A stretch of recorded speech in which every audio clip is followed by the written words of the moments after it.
Beberapa orang mengira gangguan mental hanyalah sekadar gangguan biasa. Beberapa orang lainnya mengira mereka tidak cukup tahu tentang kesehatan mental. Kita semua kebanyakan acuh terhadap hal-hal yang jarang sekali menjadi topik perbincangan hangat. Kita tidak cukup naif untuk mencari tahu, tetapi kita hanya malas untuk melibatkan diri terhadap hal-hal tersebut. Kita enggan peduli kepada mental kita. Kita tidak peduli terhadap kesehatan mental orang lain. Selamat datang di video pertama, Alegori Manusia.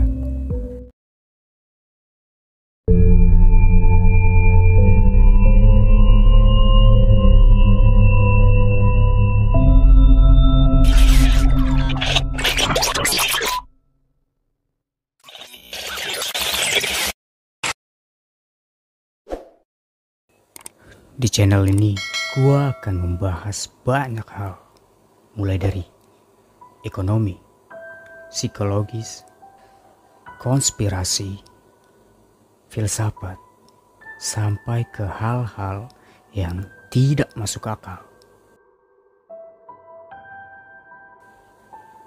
Ada banyak sekali hal yang masih cukup tabu untuk dibicarakan di kalangan masyarakat kita. Misalnya, seperti isu-isu gangguan mental, atau yang sering kita dengar dengan istilah bahasa Inggris, mental illness. Banyak sekali jenis-jenis gangguan mental dengan bermacam gejala, berbagai penyebab, dan seberapa berbahaya gangguan mental tersebut. Menurut para ahli, gangguan mental adalah keadaan di mana seseorang mengalami kesulitan mengenai persepsinya tentang kehidupan, hubungan dengan orang lain, dan sikapnya terhadap dirinya sendiri. Sementara, menurut Wikipedia, gangguan mental adalah pola perilaku atau mental yang menyebabkan tekanan signifikan atau gejala fungsi pribadi pada tubuh manusia. Dan menurut DSM-4, singkatan dari Diagnostic and Statistical Manual for Mental Disorder, gangguan mental adalah sindrom atau pola psikologis yang dikaitkan dengan penderitaan. Misalnya melalui gejala yang menyakitkan, kecacatan, kerusakan dalam satu atau lebih area fungsi penting, peningkatan risiko kematian, atau penyebab yang signifikan. Ada banyak sekali gangguan mental yang sering terjadi di tengah-tengah kita, yang mungkin tidak kita sadari atau bisa jadi kita sendiri yang mengalami. Pertama kali didiagnosa bipolar itu di tahun 2013 atau 2014. Ketika itu saya udah merasakan banyak hal yang kayaknya nggak masuk akal banget, tapi suami saya bilang, enggak kok, ini cuma kayak perasaan kamu. Masalahnya, menurut riset kesehatan dasar pada tahun 2018, menunjukkan lebih dari 19 juta penduduk berusia lebih dari 15 tahun mengalami gangguan mental emosional, dan lebih dari 12 juta penduduk berusia lebih dari 15 tahun mengalami depresi. Angka yang tidak sedikit, dan yang menjadi masalah adalah bagaimana jika angka tersebut terus melonjak dari tahun ke tahun. Tapi, persoalan utama yang menghalangi pembicaraan lebih lanjut adalah stigma. Di luar usaha pemerintah, masih banyak pihak yang bergerak mengatasi isu ini.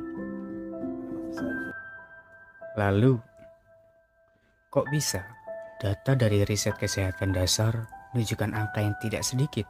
Mungkin sebagian dari mereka sadar, dan sebagian dari mereka yang mengidap gangguan mental sama sekali nggak sadar. Selain mulai memiliki legalitas hukum dan tanggung jawab yang semakin besar, remaja yang memasuki masa transisi ke dewasa muda juga mengalami perkembangan biologis, psikologis, dan emosional. Hal inilah yang membuat orang dewasa muda rentan terserang gangguan mental. Lalu bagaimana mencegah agar tidak terjadi masalah kesehatan mental di usia muda?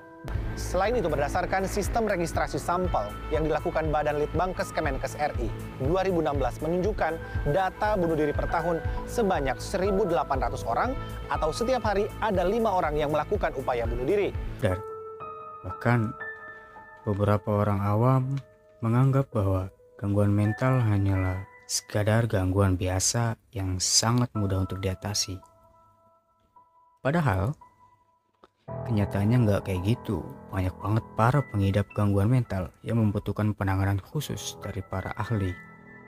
Tentunya hal ini berkaitan dengan kurangnya kesadaran yang kita terima. Sebab dari kurangnya kesadaran yang kita terima, tentunya dapat mengintimidasi diri kita sendiri untuk pergi ke seorang ahli untuk bisa berkonsultasi mengenai apa yang sedang kita alami. Ada banyak sekali jenis-jenis gangguan mental yang dapat kita temui. Mulai dari PTSD, BPD, bipolar yang paling umum, sampai tingkat lanjut seperti skizofrenia dan lain-lain.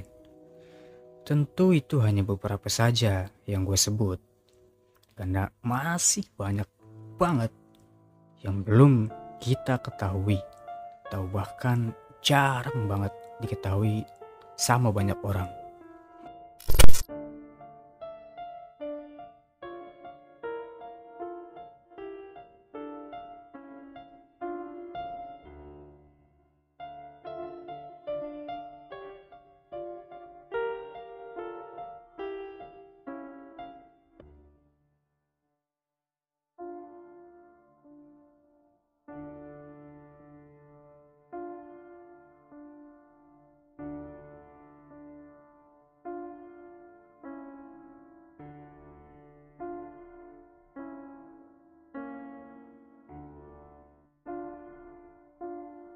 Maka dari itu, di sini gua mau berbagi sesi tentang berbagai macam gangguan mental, mulai dari yang paling umum sampai ke gangguan mental yang paling jarang kita temuin.